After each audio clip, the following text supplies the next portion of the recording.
नमस्कार बच्चों, एडुविला point channel में आपका स्वागत है। और आज हम करने जा रहे हैं क्लास 9 के हिंदी के मूल्यांकन कार्यपत्रक नंबर 2 को। यह असेसमेंट 2 है और आज हम इस गद्यांश को पढ़कर दिए गए प्रश्नों के उत्तर देंगे। और निम्नलिखित गद्यांश को पढ़कर नीचे पूछे गए प्रश्नों के उत्तर निर्देशानुसार लिखिए। जैसे प्रश्न संख्या 1 से 4 तक प्रत्येक उत्तर के लिए 1 अंक है। जो 1 से 4 तक के प्रश्न होंगे उसमें प्रत्येक उत्तर के लिए 1 अंक दिए जाएंगे। और प्रश्न संख्या 5, 6 प्रत्येक के लिए 2 अंक है एवं प्रश्न संख्या 7 से 10 तक प्रत्येक के लिए 3 अंक है। तो उसी हिसाब से हम लोग आंसरिंग करेंगे ताकि हमको अच्छे से अंक प्राप्त हो सके। तो यहाँ है कि आज का युग वैज्ञानिक और औद्योगिक युग है। औद्योगिकरण के फलस्वरूप वायु प्रदूषण बहुत तेजी से बढ़ रहा है। मतलब कि आज के युग में हर कुछ फैक्ट्रियों में बन रहा है, कारखानों में बन रहा है और उसी के फलस्वरूप उद्योगों का बढ़ोतरी हो रहा है। और औद्योगिकरण के फलस्वरूप वायु प्रदूषण तेजी से बढ़ रही है, क्योंकि उद्योग में कहीं ना कहीं ईंधन का प्रयोग किया जाता है और उन ईंधनों से ही वायु प्रदूषण बढ़ती है। ऊर्जा तथा ऊष्मा पैदा करने वाले संयंत्रों से गर्मी निकलती है और जितने संयंत्र ऊर्जा पैदा करने वाले हैं उसमें ऊष्मा भी निकलती है और उन्हीं ऊष्मा से गर्मी निकलती है, जिससे कि हमारा पूरा का पूरा वातावरण गर्म हो रहा है। यह उद्योग जितने बड़े होंगे और जितना बढ़ेंगे उतनी ज़्यादा गर्मी फैलाएंगे। इसके अतिरिक्त ऊर्जा उत्पन्न करने के लिए जो ईंधन प्रयोग में लाया जाता है वह प्रायः पूरी तरह नहीं जल पाता। इसका दुष्परिणाम यह होता है कि धुएं में कार्बन मोनोऑक्साइड की काफ़ी मात्रा निकलती है। मतलब कि हम जितना ज़्यादा जनसंख्या बढ़ाते हैं उतना ही ज़्यादा हमें आवश्यकता पड़ती है किसी भी वस्तु की। तो जब हमें वस्तुओं की आवश्यकता बढ़ती है तो फैक्ट्रियां बढ़ती हैं, उद्योग बढ़ते हैं, कल कारखाने बढ़ते हैं। और जब कल कारखाने बढ़ते हैं तो उसमें से धुआं बहुत ज़्यादा मात्रा में निकलता है और वो सारे धुआं कार्बन मोनोऑक्साइड के रूप में निकलते हैं। आज मोटर वाहनों का यातायात तेज़ी से बढ़ रहा है। 960 किलोमीटर की यात्रा में एक मोटर वाहन उतनी ऑक्सीजन का उपयोग करता है जितनी एक आदमी को एक वर्ष में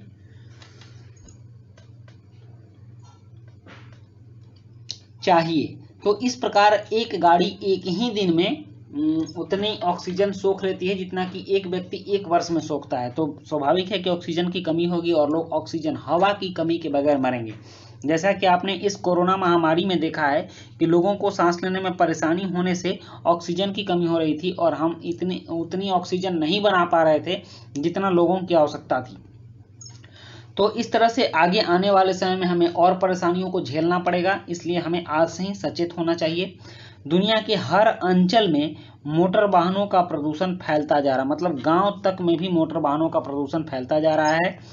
रेल का यातायात भी आशातीत रूप से बढ़ रहा है। मतलब कि रेलवे में भी बहुत ज़्यादा प्रतिदिन मतलब हमेशा नई नई रेलें निकलती हैं, रेलगाड़ियाँ निकलती हैं और वह भरी रहती हैं। हवाई जहाज़ों का चलन भी सभी देशों में हो चुका है। ये सभी ईंधन से चलते हैं और ईंधन के फलस्वरूप ये कुछ carbon dioxide, carbon monoxide gas भी छोड़ते हैं, जिससे कि वायु प्रदूषण होता है। तेल शोधन फैक्ट्रियां, चीनी मिट्टी की मिलें, चमड़ा, कागज, रबड़ आदि के कारखाने तेजी से बढ़ रहे हैं। रंग, वार्निश, प्लास्टिक के कारखाने बढ़ते जा रहे हैं। हर प्रकार के यंत्र बनाने के कारखाने बढ़ रहे हैं। ये सब ऊर्जा उत्पादन के लिए किसी न किसी रूप में ईंधन को फूंकते हैं। ये अपने धुएं से सारे वातावरण को दूषित करते हैं। यह प्रदूषण जहां पैदा होता है वहां पर स्थिर नहीं रहता, वायु प्रवाह में वह सारी दुनिया में फैलता रहता है। इसका मतलब है कि अगर कोई एक देश भी वायु प्रदूषण फैलाता है तो पूरी दुनिया उससे प्रभावित होगी। अब कुछ यहाँ प्रश्न है, जैसे कि पहला प्रश्न है वायु शब्द का पर्यायवाची शब्द होगा, आदमी शब्द का तत्सम शब्द होगा, दुनिया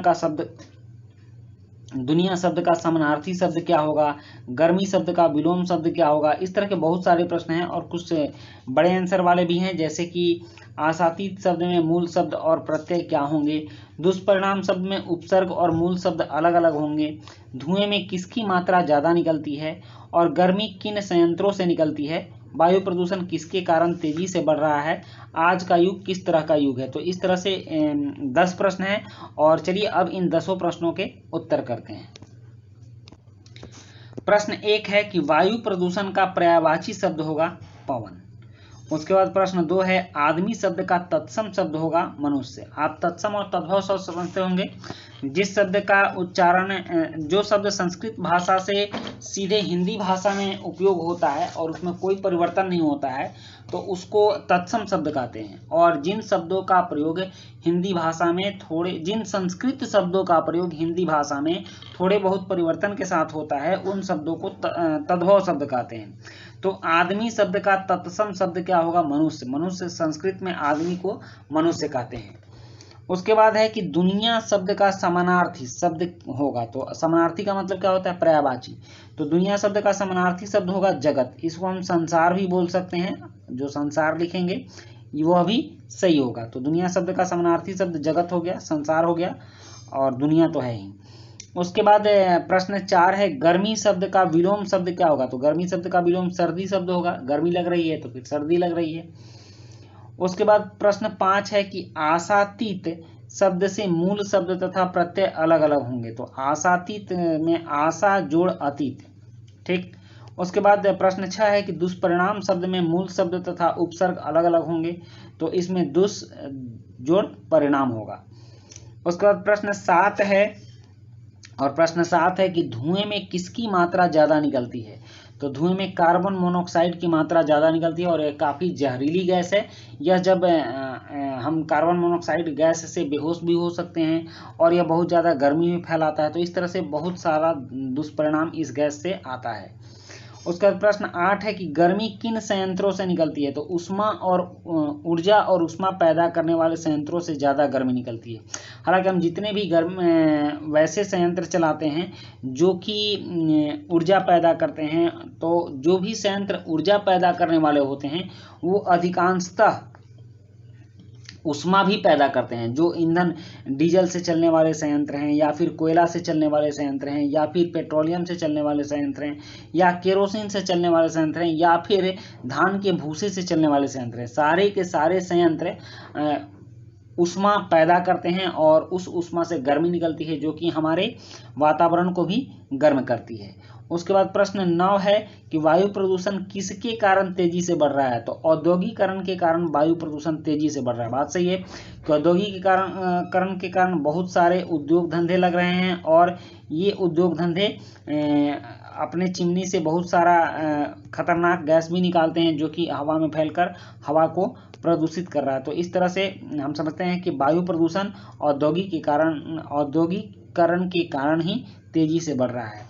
और उसके बाद प्रश्न 10 है कि आज का युग किस तरह का युग है? तो आज का युग वैज्ञानिक और औद्योगिक युग है। आज जितनी भी वस्तुएं हम उपयोग करते हैं अधिकांशतः वस्तुएं उद्योगों से बनी हुई हैं और औद्योगिकरण के फलस्वरूप हम मोबाइल यूज करें, टैबलेट यूज करें, या फिर कंप्यूटर, टेलीविज़न, कलम, कपड़े जो भी यूज करते हैं उद्योगों में बनी हुई वस्तुएं हैं। और यही कारण है कि आज औद्योगिकरण का युग है और इन उद्योगों के कारण हमारे यहाँ प्रदूषण बढ़ रहा है, फैल रहा है। तो बच्चों ये थी आपकी आज की वर्कशीट और आज की वर्कशीट कंप्लीट होती है। वीडियो अच्छी लगी हो तो लाइक, सब्सक्राइब, कमेंट जरूर कीजिएगा। मिलते हैं नेक्स्ट वीडियो में। Thank you.